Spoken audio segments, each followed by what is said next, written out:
তবু যদি পরাণ বন্ধু আমার পানে চায়, দুপুর পাইরে নিঝিনি নাচবো সারা গায়। তবু যদি পরাণ বন্ধু আমার আসসালামু আলাইকুম, সবাই কেমন আছো? আলহামদুলিল্লাহ আমি ভালো আছি। আজকে চলে এসেছি আমার ছোট ভাইয়ের বউকে আমাদের বাড়ি নিয়ে যাওয়ার জন্য, মানে আমরা নাইরি নিতে আসছি। তো ওদের বাড়িতে ঢুকতে হলে এত সুন্দর একটা বাঁশের সাঁকো পড়ে এই ছোট্ট খালের উপর দিয়ে। তো এই সাঁকোটা পার হয়ে তারপরে ওদের বাড়িতে যেতে হয়। এত সুন্দর একটা বাঁশের সাঁকো, তার উপরে সুন্দর একটা মানুষ, মানে আমি এত সুন্দর একটা মানুষ, সাথে আছে লাউ গাছ। তো লাউ ফুল নিয়ে একটু পোজ দিচ্ছি। তারপরে ওদের বাড়ির সামনে যে রাস্তাটা, এই রাস্তাটা এত সুন্দর যা বলার বাইরে। ছায়া ঢাকা মায়ামাখা এই গ্রামটি সত্যি অনেক সুন্দর। অনেকে ভাবতে পারেন যে নিজেদের গ্রামের প্রশংসা নিজেরাই করছে, আসলে না। আপনারা দেখতেছেন অবশ্যই বুঝতে পারবেন যে আমাদের গ্রামটা সত্যি ছায়া ঢাকা মায়ামাখা অনেক সুন্দর একটা গ্রাম।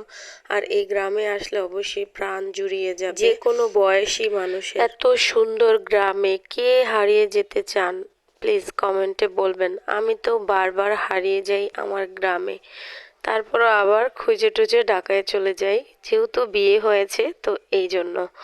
এখন আমার তালুই আর মাউই আমাদের জন্য লাউ পাড়তেছে। এই লাউ গাছগুলা আমার ভাইয়ের শ্বশুরদের, তো ওনারা আমাদেরকে লাউ দিবে। এটা হচ্ছে আমার বেয়াই। আমার বেয়াই লাউ লয়ে দাঁড়াইছে। এই লাউডি কেড়ে দিব বেআইনে রে। উনি হচ্ছে আমার ভাইয়ের শ্বশুর, মানে আমার তালুই মশাই।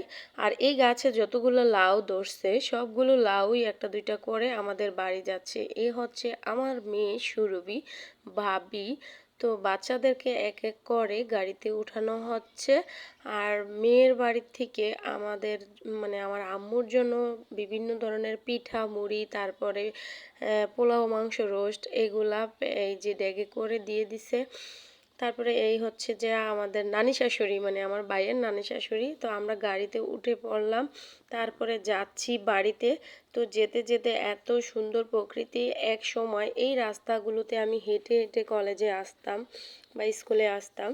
তো এই রাস্তাগুলো অনেক মিস করি, তাই আমি একটু ভিডিও করে নিচ্ছি। আজকে সবচেয়ে বড় সত্য হচ্ছে যে যার বিয়ে তার খবর নাই, পাড়াপড়শির ঘুম নাই। মানে যার বিয়ে হয়েছে সে কিন্তু বাংলাদেশে নাই, কিন্তু আমরা খাওয়া দাওয়া ঘোরাফেরা সবই করতেছি। তাই বললাম যে যার বিয়ে তার খবর নাই, পাড়াপড়শির ঘুম নাই। কথা বলতে বলতে বাড়ির গাটায় চলে আসলাম। এখন সুরভি বলতেছে মাম্মি আমাকে দাও, আমি নিয়ে যাব।